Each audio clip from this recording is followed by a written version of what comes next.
Hello guys, David Vose here. Well, it's a beautiful day out, a lot of clouds. Looks like we might get a little rain here in a little bit. Hope you're having a wonderful day. Get right into this video today. I'm kind of excited to tell you a few pretty interesting points. Many of these points will blow your mind.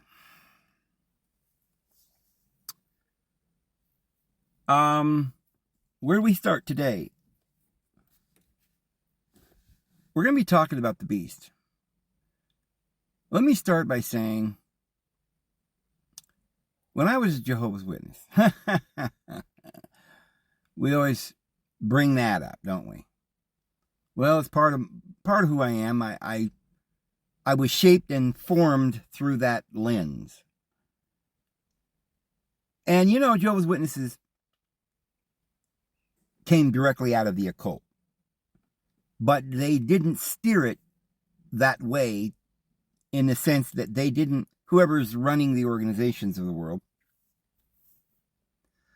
they didn't turn it into some kind of unity, crazy New Age thing.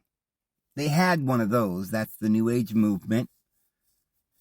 And the Theosophical Society. But they had another society called Jehovah's Witnesses. Now, they may have changed their mind about things.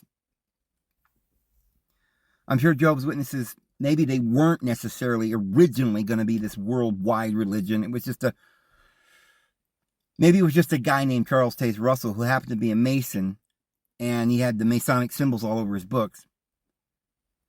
We don't know. We'll never be able to dig down into the heart, find the little facts of history out that we couldn't possibly know. But I will say that some very odd things are going on there. Charles Russell died on October 31st, Halloween night, near a graveyard in a Roman toga. They were doing some kind of ceremony when he died, and it was on this holiday of Halloween. He's got this giant pyramid in his grave, and, you know, blah, blah, blah. We've heard all that.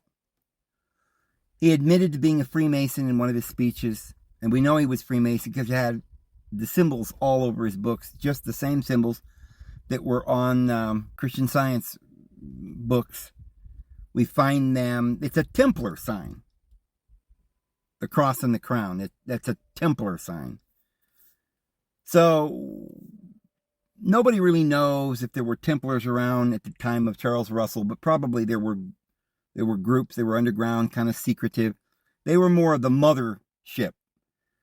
Today's Masons were made up and enlarged, given a whole lot more degrees, because it was so they could get the whole world in this church without even knowing they're in it. They're in this secret society. Society today, the main society that we have, where we go to the courthouse and we elect presidents and the whole shebang, all of the government and all of the world, this society we live in, is run by these offices, ordinances, rulers, principalities. There are dominions and there are thrones, and everybody has a place. They know, the people that are running it know what they're doing. But you got to be pretty high up the totem pole to know that this is one big society, the world. You might think you're a Jehovah's Witness and you're no part of the world, but you're part of one of the pegs in the wheel. And the umbrella organization runs everything. And so they make organizations. Like I say, I don't know if they originally planned this organization going to do this one's going to do that, and if they ever change their mind and form them or mold them in something else. I think it's a lot of experimentation. Jim Jones probably didn't work, so they all died with some overdose just to see if they could do it. I don't know. The Waco thing was a CIA thing. The Richard Butler neo-Nazi groups up in Hayden Lake, another CIA-run experiment on the public. But groups like Jehovah's Witnesses have now become a mega MK Ultra mind experience. They're experimenting with society and trying to see what they can do and what they can make people believe. The same thing's going for a lot of these other groups. I mean, the Moonies over there in, Seoul, they run the whole country. But the reason I mentioned that, or I got into that a little bit, is because I wanted to tell you that Charles Russell was a Mason and maybe even higher, maybe a Templar. And I think he was commissioned to do something, because right away they got the big Watchtower Bible and Tract Society. They called it a society. He was a very wealthy man in his day. And he was very Masonic. And they had a lot of beliefs at that time, getting into the pyramids. Russell wrote all kinds of books on the pyramid. And he had each inch in the granite rock was a year. And he said that the Great Pyramid gave the history of the world, and the world would end in 1914, or the last days would come in. It's one thing that somebody comes up with a date and they publish it and they want people to think they're a prophet, and they say, this is, I prophesy the world come to an end in 1914. But it'd be unlikely that a human would do that in that manner, put all his money in it, and he's being backed by the Templars, the society of this whole world. If he's financed, he's given this big building down there. They were backing him. So it wasn't entirely his idea. So when he said, hey, yeah, things are going to break out in 1914, that's a pretty good guess. Well, he wasn't guessing. He knew that they were going to start World War I. They may not have known how long this was going to take at that time. Maybe they have certain plans, certain agendas like we see today. But he was an occultist. And so Jehovah's Witnesses now, their main teaching is very like Christianity. They didn't want to get too far from Christianity because they wanted it to be a religion that would start growing and change the minds of Christians and make them more esoteric, more in line with some of the occult stuff. But whenever they do their occult stuff, it's based on the other occult, the mysteries, but they think they understand the mysteries. They really do. They're apostate. So they know about the mysteries, and they use these symbols and signs, but they usually turn them upside down and that kind of thing. And all these people were Judeans. I mean, this is the group that took over the world several times. John Dee and Edward Kelly doing the magic and bringing up the beast, and they gave this great power to Britain. And all these orders and cults that came on were sponsored, and they didn't know the real truth. They didn't really know, but they knew that they were the heirs of the priesthood. And they were apostate, they knew that. So there was a group of individuals that realized, and I think some of them just came to the point where they didn't believe in the Lord anymore. And they got involved in mafia style, secret society for power and money and sex. And we're not just guessing, because Jesus said he's going to go away and come again, and he's given talents to everybody, and they're stewards, and one is faithful and one is unfaithful, because they begin to say our master delays his coming, and they begin to beat their fellow servants. So it's all explained to us by Jesus what happened. These are apostate individuals who had the keys to the kingdom, but because of their unfaithfulness, they've fallen. So I think some of the elite probably believe in something. They probably believe in their Yahweh, or some of them maybe believe in Satanism and they become atheists, or others, I think, really thought it was funny and began to worship the devil. Well, Marxism is Satanism, as you know. So they can have a Satanism if they don't call it that. But everybody knows it's death, it's murder, it's communism, it's control. But, I mean, there's symbols like a dragon or something. They know what they're doing. They got the dark side and supposedly the good side, the capitalists. But it's just experiments on the people. It's propaganda and Hegelian dialectic. They never really release all the truth. But they have these organizations that started up after 1900, in the late 1800s, where they just allowed a little clue here and there, a little symbol out to show that, yeah, we know the real truth, but we ain't going to tell you the real truth. Russell might have thought, well, I know all these deep esoteric truths that I could tell the world, Christianity, what it really is, blow their mind. Maybe he knew what it really was originally. But he didn't want to reveal it all. But because they know so much about what it really was, maybe they want to just throw out a little symbol here and there saying, yeah, we know, but we won't put it in writing. But deep down in our heart, we know. But if any of you idiots out there can figure it out, more power to you. But we're going to hide it and cloak it, and in this way confuse it, and no one will ever be able to come to the truth. But they didn't want the old Christianity. They wanted to start moving it towards the idea that Jesus wasn't really the Lord. Christianity wasn't really special. So Jehovah's Witnesses came along and said Jesus was just a God. And they also had some peculiar, interesting, occultish things about them. Like, originally, they don't talk about it now, but they've never revoked the doctrine. But they used to say that Jehovah lived on a planet called Alcyon, which is one of the big stars in the Pleiades. Now, if they'd have picked any other star constellation, I would have thought they were guessing and just stupid. But there's obvious that this comes from the occult. The Germans were praying to Aldebaran, not very far away from there in Taurus, and the Pleiades is on the shoulder of Taurus. So Aldebaran is in the Orion's belt. So they're just one constellation, or just not even a whole constellation apart. But these stars were known in occult circles as certain astrological places where demonic beings could be contacted, communicated with. And remember, Polaris is where Christ's throne is. It's in the north. Now, that would be on the other end of the sphere. And where they were communicating was in the regions of the south, the Bible says. The influence of the Pleiades, carnal forces, and these demonic spirits.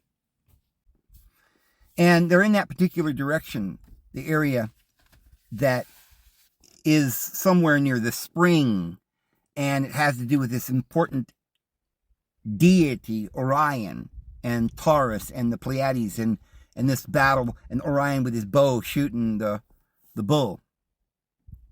And so hence we get the expression, let's go shoot the bull, right? And this is the point of life, just shooting the bull. And if you miss the mark, and you don't get the prize, you don't save the lovely maiden from the great beast, right? So we make mistakes all the time, but eventually we're going to hit that bullseye. And so hitting the bullseye is what we need to do. And sin, for Christians, is just something we fall down or miss the mark, but we get back up. So it's a whole story written in the sky. So they talked about this Alcyon. They couldn't have come up with Alcyon out of the blue. That is a particular occult doctrine that we originated, or our mother is in Alcyon. And then they also had some other interesting ideas, like one that almost nobody really even pays any attention to, but it's important. I don't think, at the time when they came out with it, I think it was quite unique, and I don't know if anybody else that was talking about it, but they always had these books, the Two Babylons, and Then Is Finished, the Mystery, and these different books that they come up with, the New Jerusalem and stuff like this. Well, in one of their books, they started teaching that in Revelation chapter 6, with the four horsemen, the first horse looks like Christ. He's got a white horse and a white robe, and he's got a bow. And they said, well, it looks like Jesus. Jesus is coming on a white horse, isn't he? And it seems like it should be Jesus because in Revelation 19, there's another guy on a white horse, and the identity of that one is told to you right there in the book of Revelation. I am the one who was, the one who is, the one who is coming. Okay, but remember what we were saying the other day? I am the Almighty. What is that word, Almighty? Oh, buddy, wait till you find out about this. In the Greek, that word is pantocrator. Pan, meaning all, and tocrator or crater, kratia, means, well, I don't like to go around quoting too much about their idea of what it means. I like to look at the word and see how it's come down to us. Today we talk about democrates, right? Republicrats, aristocrats. So it's pretty easy to see what the word means. It's a rule, a particular society or organization. And the great autocrat would be the one who rules. So in this case is the all ruler. And it's interesting because it doesn't just mean to rule in a sense of controlling something, but it is specifically in a political sense. It is possible that this word is only control in the sense of this material world. To be an autocrat is necessarily to be an emperor, for instance. It might be that both of them have the same power and they're very similar to each other, or a king. But the autocrat and the aristocrats were people who ruled in the concept of government. So it's not necessarily a legitimate rule. It doesn't mean I am the great power that by nature rules everything. It's not the Almighty in that sense. It means the all ruler, the ruler of this world. Do you understand? This world. And isn't it true that Jesus, his kingdom is no part of this world? And Jesus would never be an autocrat or any kind of an aristocrat. Nor would he be a Democrat or a Publicrat. You see what I'm saying? So it's not the word Almighty at all. And in fact, we get more hints about that when we think about the fact that that's the word that is translating the Septuagint word Almighty. And we just covered that the other day. And in the Hebrew scriptures, the Almighty isn't the one who runs the world or the mightiest of all, but it means the all-violent, the storm deity, the deity of vengeance and ruin, the destroyer. So the destroyer then is not the same as the controller, but it's interesting that the controller has the effect of destroying. And so if you look at this white horse coming, he's got a bow, and the bow is a toxic bow. If you look up the Greek word there for a bow, it means a toxic bow with a toxic arrow. Now that doesn't sound like a good thing. He's coming to make war. Now we know that Jesus is supposedly coming to make war in righteousness with a sword out of his mouth. But this guy who's got the bow seems to be more of an antichrist, or the opposite, right? The Diablo, or the double. The antichrist, not the Christ. Well, that's kind of odd, because Orion, which is what he represents in the sky, who's got the bow and he's trying to kill the beast, and who's on the beast? The woman, and that's the story of our Bible. But we're going to learn something pretty interesting about that story. But that guy is got 3 other horses behind him. Now that's interesting, because if it's Orion or Osiris, then that's our Aries. And he would start the spring or start the new year, coming up out of the duat or hell. Went through the long dark night of the soul, and he's resurrected on the horizon, right? Osiris is another way of saying Orion. Depends on the syntax. Orius, Orion. This is where we get Arius, Aries. Mars, the ram, the goat, all that comes from the same basic idea. Now, you would say, well, that's a good deity, right? Well, I don't know, Mars sounds like a bad deity. It's the deity of war, right? Well, what kind of war? Jesus is coming to have war and righteousness, but this one's coming with a bow to kill the beast. Well, don't you want to kill the beast, Dave? After all, who's riding that beast? Ishtar, Astarte, Easter, the mother, the harlot, Mary Magdalene. Well, Jesus married Mary Magdalene. I doubt whether he'd want to kill the beast. She's riding it, right? And why is Jesus' wife riding the beast? Well, in the story, Ishtar asked to have the bull. And Zeus gave it to her.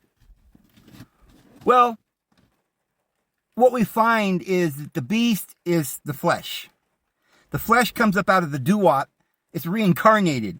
And we're going to see the beast has 7 heads, but there's more. 7 heads. This sucker's coming back over and over, up out of the bottomless pit. But I thought that pit was secure. They got a key for that, don't they? Yeah, but he still comes up out of the bottomless pit. I guarantee it. And something that you probably have never heard before is he don't just come out 7 times. He's got 7 heads, which means a cyclical thing. He just keeps coming, right? The whole week long. But something you probably haven't considered is he comes out also the 8th time. And the 8th horn or the 8th head of the beast is the beast who was but is not and shall ascend out of the abyss. So he ain't just ascending, he's being reborn. Different heads on the same beast is being reborn over and over and over again. And it almost sounds like maybe this is going to go on forever, because this figure 8 is a representation of infinity. And even they say that Jesus' number is 8. In Greek, if you do the little numerology on his name, it comes out 888. And that's the resurrection. And of course, what better befitting number for Jesus, because he was the one that was born again, was regenerated and reborn. And so what we're talking about is reincarnation. That's what this is about. Nothing more, nothing less. This wrathful, evil, wicked flesh and the lower ego, which is the I am vengeance, who is the ruler. He's the one that has this rulership over this bestial nature. Look at Hosea 13. Yahweh's the one who has this beast, and he sends the beast to kill the children of the Lord. Well, who is this beast? Well, it's the astrological sign. So the first horse is coming up in spring, Aries. What's the second horse? The second horse is red, and he represents war. And then the third horse is black, and he represents famine. And then there's a pale horse, and what follows is death and Hades. Well, that doesn't sound good at all, right? I mean, those are bad things, and that brings in the latter days. But what could these 4 things be, other than just war and famine and death? Well, what causes war and famine and death? Well, the pantocrator, or the ruler or the governor of this world, the Almighty, Hashatan, right? Or El Shaddai, who says, that's my name, but I was not known to them as Jehovah, but, now I'm going to reveal myself. And this revealing continues on, even when Jesus comes, and the Pharisees didn't know who he was, and he had to explain who he was and who his father was, and we'll get into that here in a minute. Kept talking about I am, before Abraham was I am. What did that even make no sense? Maybe it's before I am was Abraham. Really? I don't know. Well, I'll show you here in a minute. So, what this is talking about is astrological things, right? And the white horse being Orion, he's got a white horse and he's got the bow, and that's Orion who's shooting the bull. What could these other 3 horsemen be? Have you ever asked yourself what these horsemen are? If you're talking about astrology, where are the horses in the sky? Well, the horses in the sky have always been there. Don't you worry. The horses pull the sun. It's the chariot that brings the sun across the sky.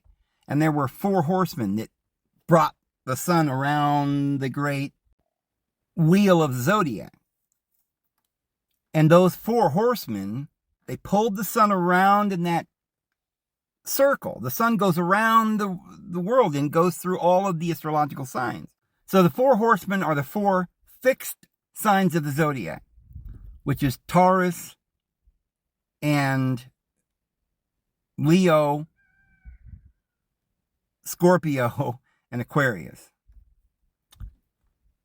So the fact that they're bringing death and Hades with them means that these astrological deities are titans. They're not the Elohim. The Elohim takes over. The Olympians, they fight the titans, and they bring them from the top and they banish him to the bottom. And the wheel turns around and day becomes night, night becomes day. The kingdom of the day is the kingdom of our Father. And there were 6 of these males and 6 females, which makes the 12. There's 24 hours in the day. We've talked all about this. So the Titans really are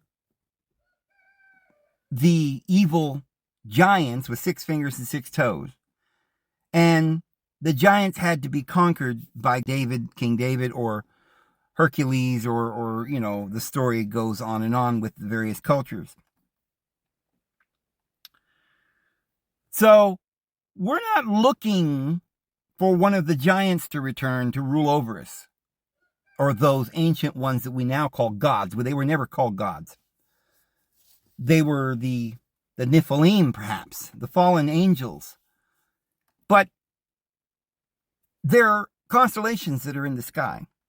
And so Orion is in the spring times when it comes up.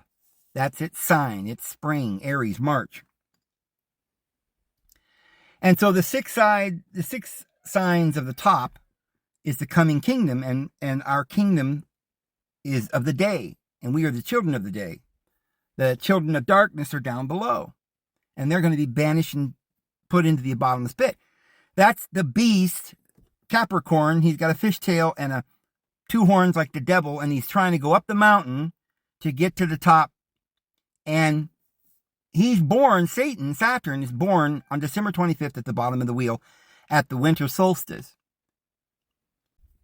Now, he's the devil. He's the beast. But if he's so bad, and remember, he's the devil, or the Diablo, or the double.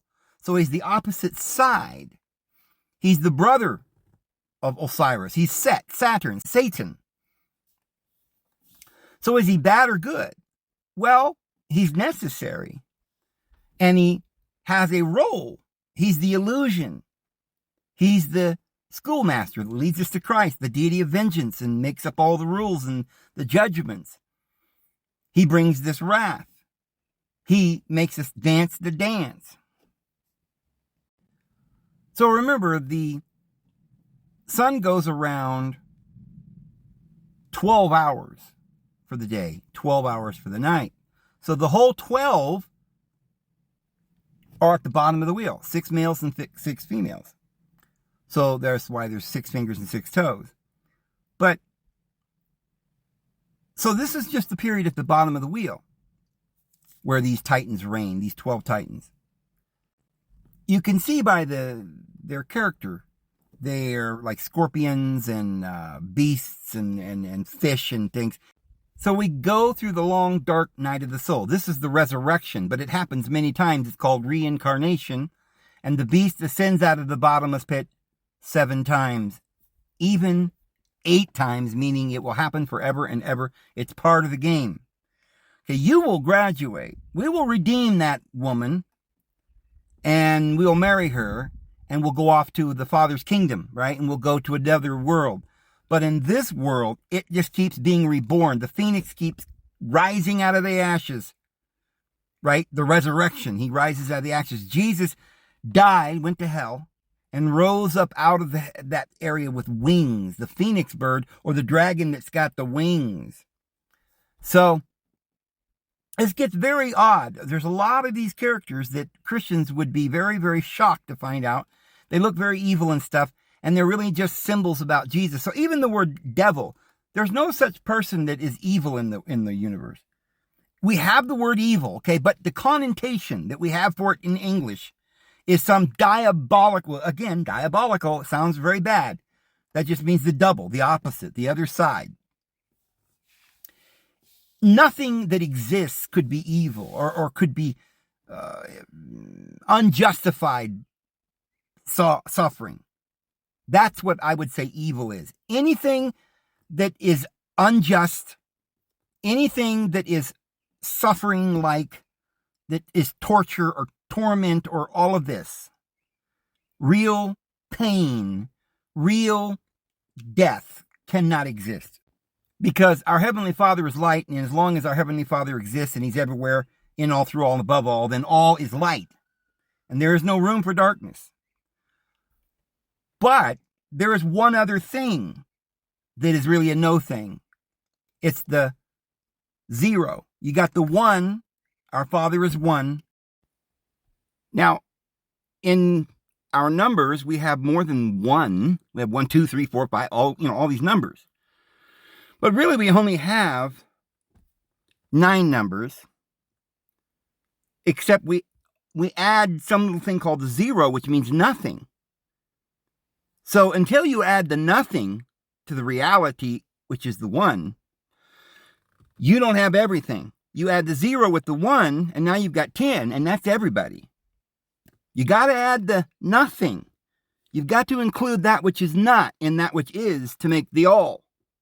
So if you just got the 1, you only got the 1 undivided. If you got the 10, now you've divided the 1 into all. 10 representing the infinite all. The fullness. And all and everything is the whole. But outside of the whole, outside of that which is, there is that which is not.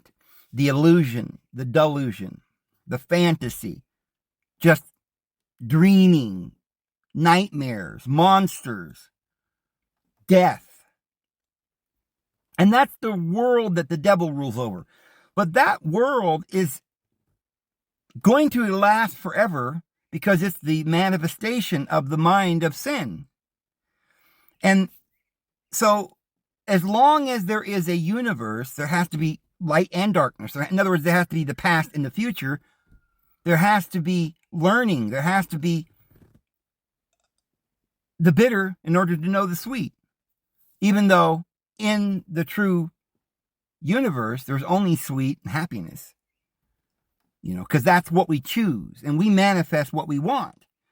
But we have the right to fantasize or think about the darkness only to find that we don't like the darkness and we choose the light. It's only a principle here. And there are individuals that have chosen in their ignorance the darkness, and they think they're making evil, and they're killing and murdering and plundering and lying. Well, who is the liar but the delusion? You're following a delusion, and death doesn't really exist. But in this duality, he does. It's a story. It's a novel. It's fiction. You see, it's not a true story. It's a fiction. It's what if. As I said, everything that's going on in the world today is a theater. Everything that's on this earth is theater. This is a classroom. You can't die. And you've got to gain faith in that and know who you are. Even though there is only one I am love, I am the way, I am the truth, I am the life, there is the other I am that says I am vengeance and I am hate. And he reigns this world of illusion. And that's the beast, that's the carnal flesh. And so here we have these astrological signs, and their nature seems to be like the Wheel of Fortune. You can have diamonds or gold and judgment and treasure and love anywhere on the Wheel of Fortune. You spin the wheel, you get what you get.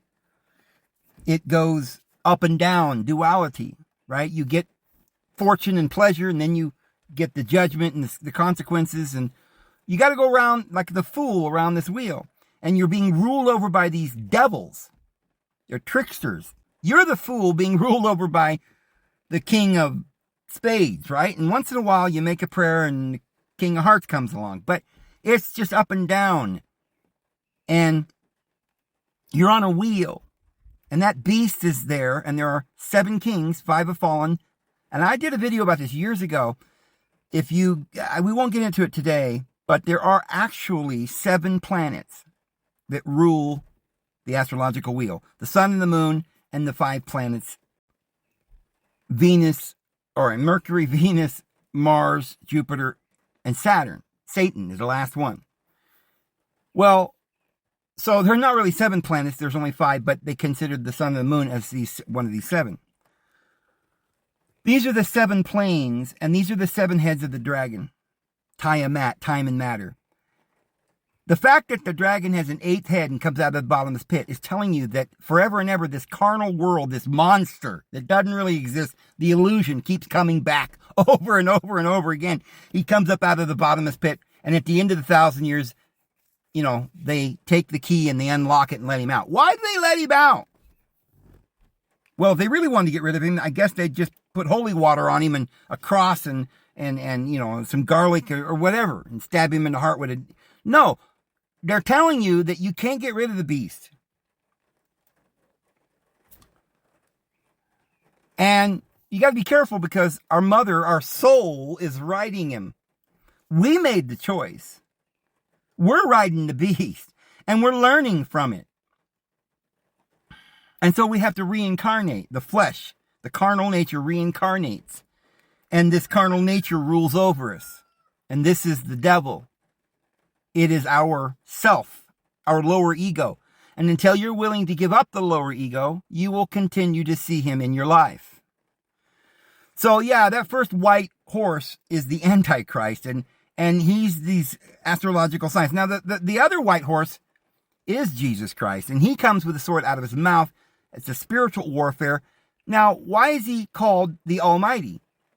Because the kingdom of this world has become the kingdom of our dear Lord, Savior, Jesus Christ, and the kingdom of his Father.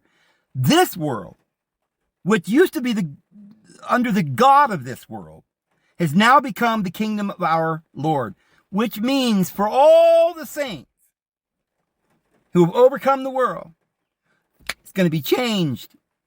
And now he's going to set up his throne on this world, and he's going to be the pantocrator.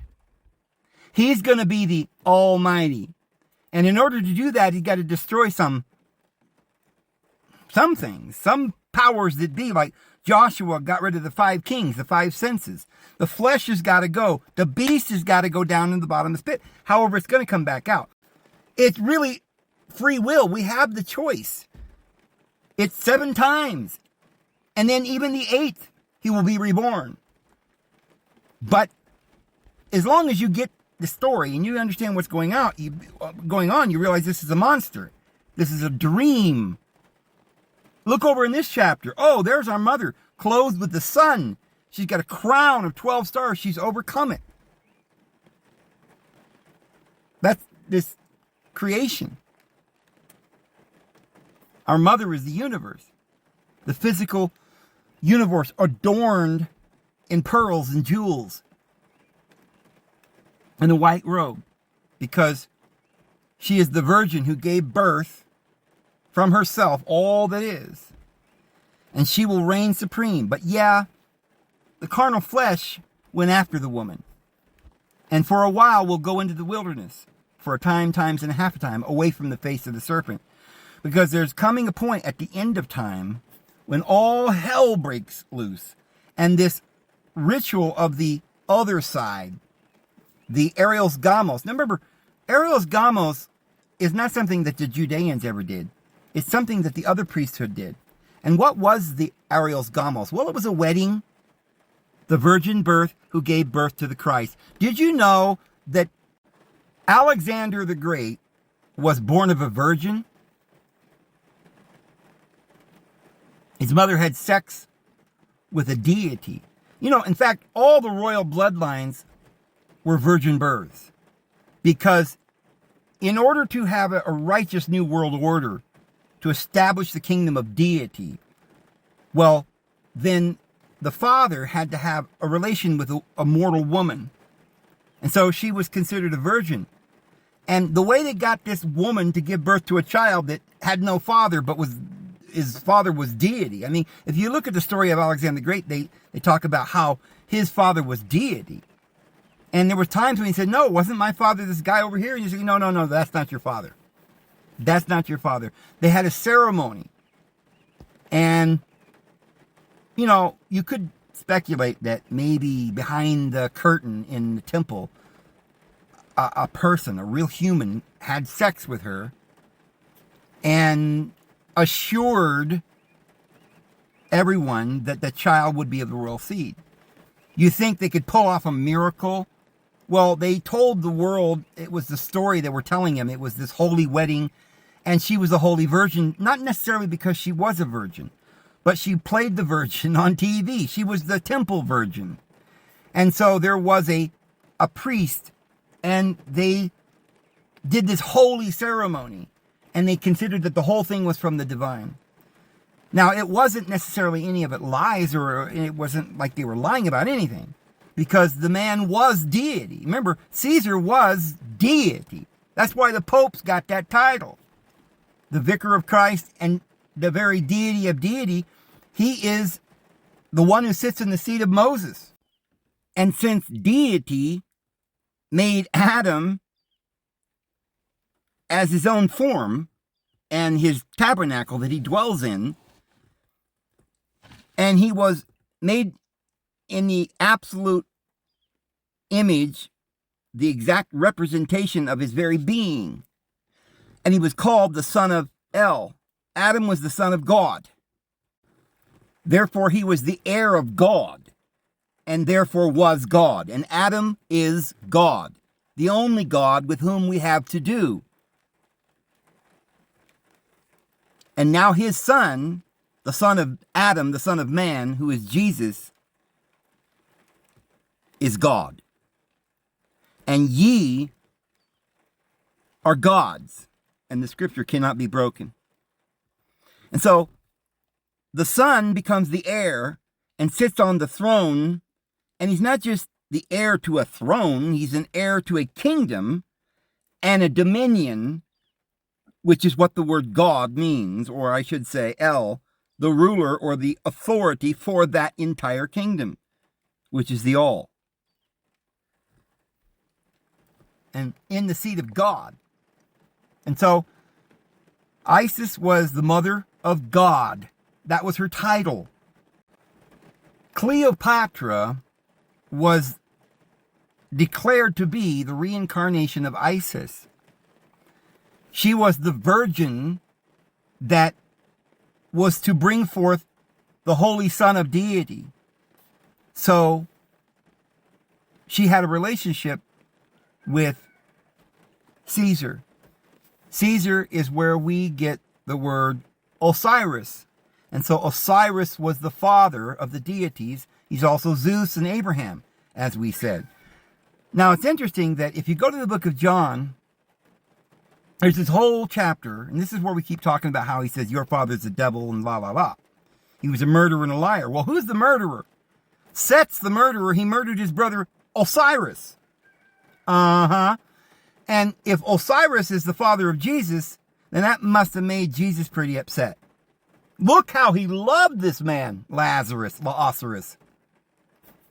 And he raised him from the dead, just as Horus raised up Osiris.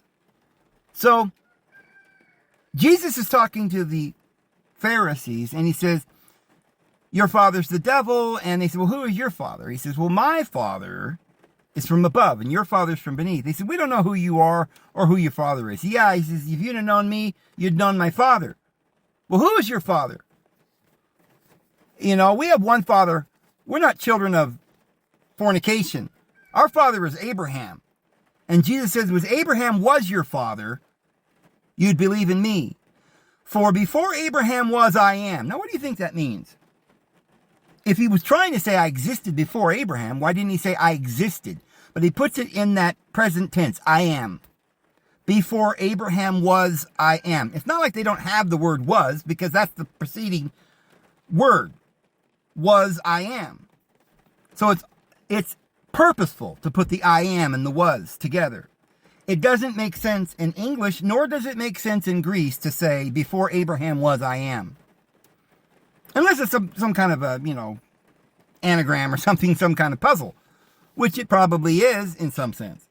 But it makes perfect sense if you simply say, I am was Abraham before. Now you say, well, that can't possibly be, Dave. He's not saying, I was Abraham before. I am was before Abraham. Or I am was Abraham before. Now, which one could it be? Well, look at the rest of the context. He says, Abraham desired to see my day, and he saw it and rejoiced. What?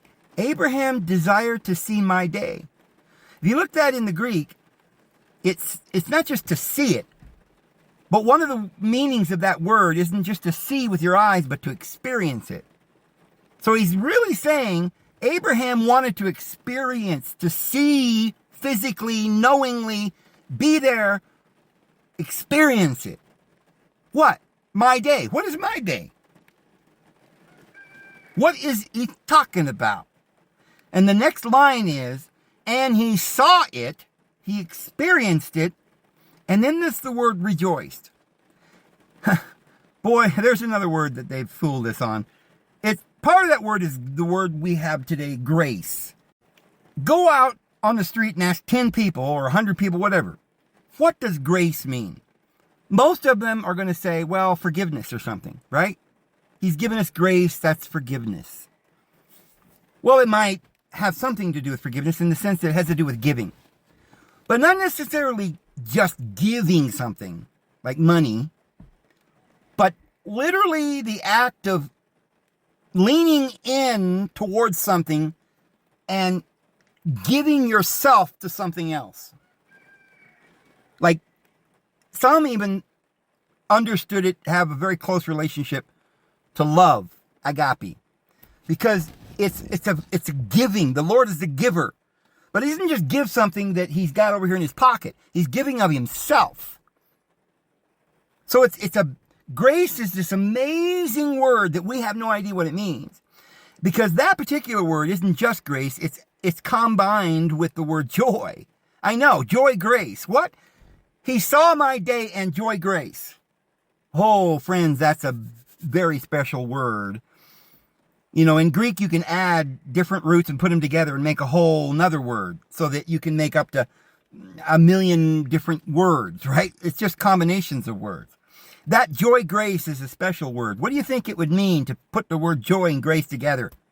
It means you have this absolute happiness, this joy that has something to do with giving, grace, for a free giving, a spontaneous giving. What kind of spontaneous giving are we talking about? Perhaps the word grace isn't just some, it just means grace. Oh, the Lord's grace. We don't know what it means, but, it's a great thing to have, right? But maybe it's something very specific. What did the Lord give? He gave his life. He gave his life when he died. And that life was then imparted to all of us. And from the one became the many. So now we have life within ourselves, the apostles say. Because he had life. He had eternal life, which means it can be forever divided. It's not only forever in a lineal way, but it can be imparted. He can give birth to beings exactly as himself, not mortal births, but immortal births. And that life then we get is the Christ in us. It's grace isn't just forgiveness. It's the imparting of the life of the divine in you. It's a far greater word than we've ever been told. And Jesus did a far greater thing than you've ever known. But he really didn't die. It was joy. In giving, he received. That's the giving and the receiving. That's what forgiveness is, really. That's what grace really is. And that's really combined with your joy, because Abraham wanted to experience the future. And he did. My future. And he rejoiced. Well, the only reason I say that, friends, is we don't know, but it does seem, as we've been saying, that Abraham is the biblical character Osiris. And then they say Osiris is Zeus. So Zeus is Father Zeus. And in our Bible, the only other father other than Adam and Noah, really, that's really the big father patriarch, is Father Abraham. In fact, more than any other person. Sometimes we say Father Adam, maybe some people say Father Noah, but because Noah is a father. He's the father of everybody on the earth. But why is Abraham our father? Well, you know, the Muslims came from him, Esau, everybody came from him, Ishmael. Perhaps he was really a father of everyone, but he's considered the father of faith by the Apostle Paul. So all the religions of the world came through him. And probably all the genealogies. He had 3 wives, one from the east, one from the north, and one from the south. And they seemed to make all the nations. And then one of his kids was Jacob. He had 12, and they're all the nations. That's, I believe that that we all come from Jacob in one way or the other. And then there's Ishmael, and he had 12 tribes too. So it seems to say that everybody, Abraham's a father of a multitude of nations, meaning all the nations. So yes, he's the one that we actually would say father in front of his name more often than others, because everybody always say Father Abraham. And so Father Zeus is our father, and it's strange because there's also Father Uranus, which was before Zeus. But we have lighted upon this fixed expression, Father Zeus. He was the father of the Olympians.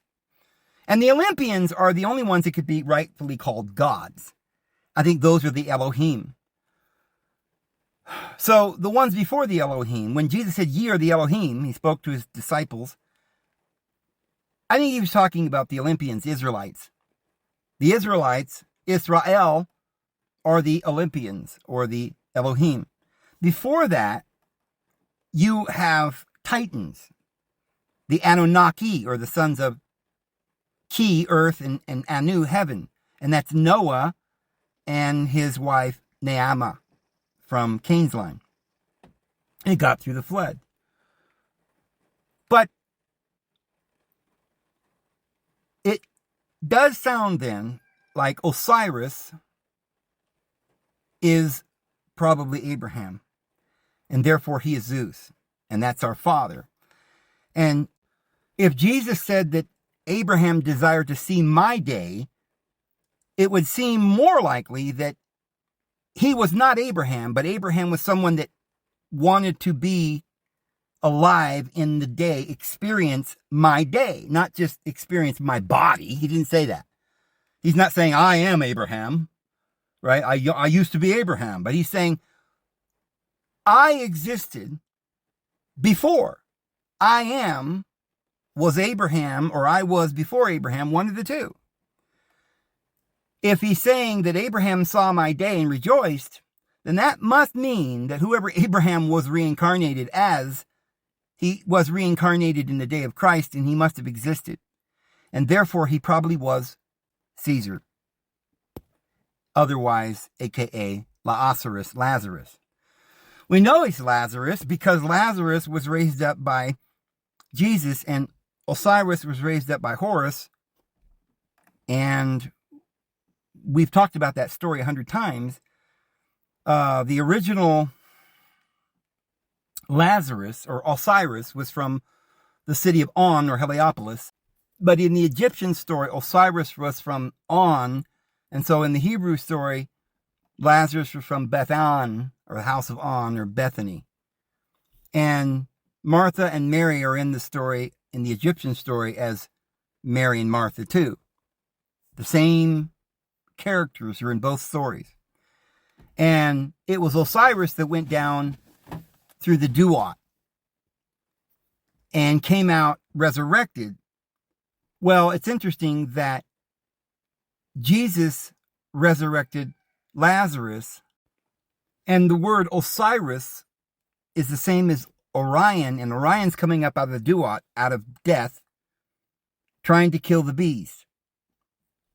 And he's got the bow. But it's not Jesus, but it's Jesus's father. And the scholars say that Osiris and Zeus are parallel deities. So Father Zeus, Father Osiris, Father Abraham was raised up by his son Horus. And this seems to be a very clear story there in our Bible, because we've got the whole parable about the rich man and Lazarus, and they went down into hell, and he says on one side of the river Styx is the Eleusinian Islands or paradise, and on the other side is this Tartarus where there's all this suffering. And so that's the story of Osiris going down into the Duat, and that's the story of the mummification and the resurrection, and it's the anointing of Jesus by Mary Magdalene when he went into the tomb and being raised up at dawn. There's no question that this is the same story. Now, as far as whether or not these individuals were actually reincarnated as these individuals, we may never know, but it does seem likely that they were reincarnations of their predecessors. And if you're going to believe the New Testament, which tells us about our salvation, you couldn't believe that unless somebody had told you. And those people have to be truth tellers, not poets. And they assured us there in the book of Hebrews that Abraham was a real person, and Jephthah and David, and they were a cloud of witnesses, and that Adam was a real person.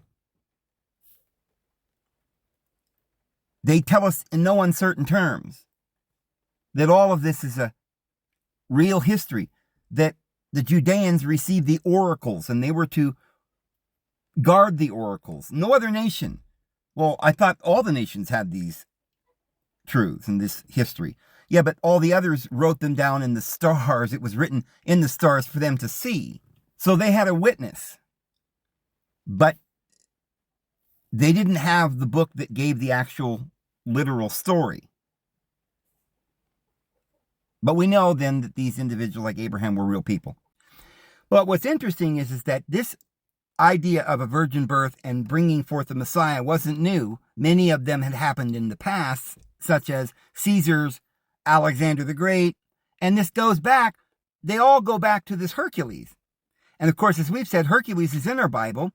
And this is Samson. And you say, well, now, wait a minute. If it's Samson, Samson wasn't born of a virgin. Oh, yeah, he was. Take a look. So was Samuel. There were several in our Bible that were born this way. Yeah, the mysterious things surrounding the birth of Samson. His mother was barren and all of this. It's a little bit like the story of Isaac as well. And if you'll remember, Sarah was free. She was a relative of Abraham, but they weren't. Remember, she's the free woman. So when Abimelech, Father Molech, took her to his tent, what happened? Because by the time they come back, we find that there's this child born, and Sarah had been barren or hadn't had any kids yet, and now she's got this kid, and it's Isaac, born of promise. So this story has happened several times before, and it just keeps happening in different ways. They tell the story. It is the great story of Arios Gamos, friends. And it looks like we're coming down to an hour, so I'm going to have a short little conclusion here.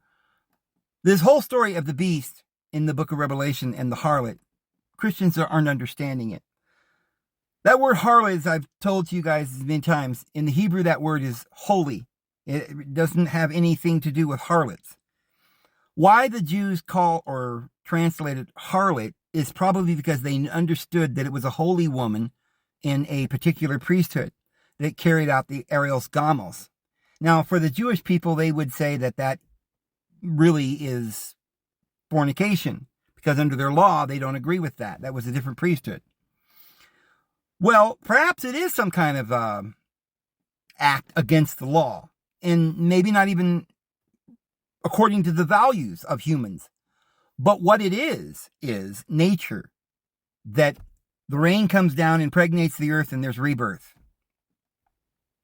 And we have darkness, and sometimes the soul has to go through this illicit relationship with the carnal flesh. Thank goodness that the Lord comes along and gets the woman out and gets rid of the beast and throws him in, to the bottomless pit and redeems his bride, and they go off and get married. Because she belongs with, Bathsheba belonged with David, even though she had been with Uriah, one of the giants. But she really belonged with David. David didn't do anything wrong. Because this is the story of the great spiritual son of deity, the light only begotten son, conquering his brother Set because of his attitude of trying to kill him and all of society. It had to be done. All of us have got to get rid of the lower ego, the alter ego, and crucify the flesh in order to see the kingdom of the Lord. And so the story of Revelation is really the story of reincarnation, and this flesh is going to keep coming back over and over again, even up out of the bottomless pit.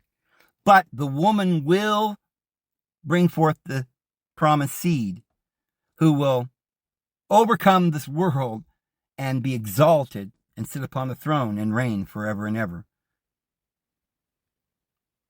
Now, see if you can figure that one out, and we'll do more, because I know you probably got your questions and thoughts going and you don't know what to think. We'll talk about this in another video. Maybe this will just be one in a series. Talk to you tomorrow. May the Lord bless you guys, and He will. See you later.